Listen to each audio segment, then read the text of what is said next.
On nights when the moon was full, Columbina liked to quietly leave the Silver Moon Hall and wander near the homes of the little animals.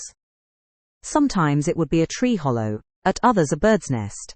She would stand nearby, listening to the steady rhythm of their breaths, while lifting her eyes to the moon above. It was as if, by doing so, she could imagine what nighttime on the moon might be like, quiet and peaceful. She hoped it was.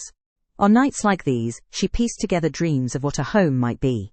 When she once again returned to Hisi Island, she met a certain contemporary moonchanter. Columbina had spent much time with the Frost Moon Scions, yet she had never once seen such beautiful, enormous antlers. Forgive my interruption. Cannon, the goddess of the Frost Moon, interrupted. I thought there were quite a few with antlers among the Frost Moon Scions. Columbina explained that while it had been historically common, few were born with antlers today, and none boasted antlers as splendid as that moonchanter's. The bloodline inevitably grew diluted, I see. The Frost Moon goddess sighed. Sorry, please continue, Columbina Hyperselenia. After meeting that moonchanter, Columbina occasionally made surreptitious visits to her home as well. She discovered, however, that the moon's tides seemed to bring some restless pain to said moonchanter. In those moments, Columbina would try to use her own power to soothe the tides surrounding the woman. Sometimes she would find herself humming familiar melodies instinctively, the lullaby that had once comforted her before her birth. A lullaby from before your birth?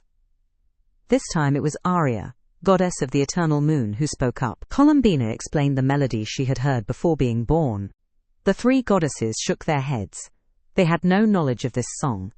Columbina continued to tell them stories of the future world, from the flavors of offerings in that world, to the music in its opera houses.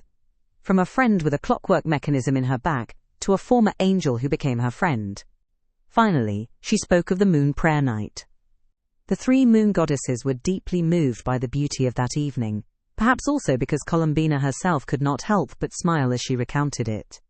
In our time, the gods of the heavens rarely had such profound connections with the world below.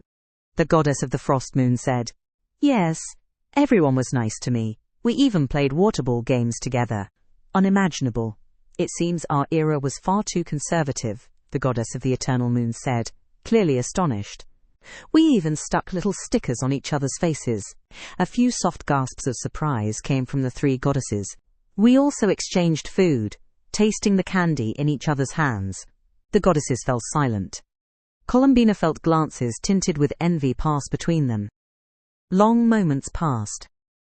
Then Sonnet, goddess of the iridescent moon, finally breathed a sigh of amazement. Wow,